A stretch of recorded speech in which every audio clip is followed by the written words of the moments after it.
আমার তো বাইরে কেউ নেই, ভিতরে শুধুমাত্র মন।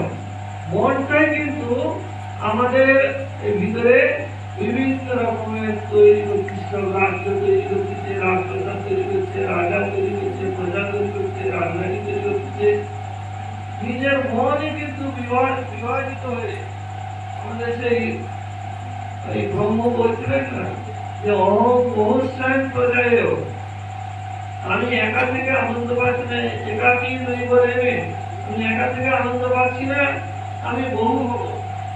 মন হচ্ছে সেই জিনিস যে সেই ব্রহ্মের শক্তিতে শক্তিমান হয়ে এক মনই হাজার জনেতে পরিবর্তিত হয়ে যায়।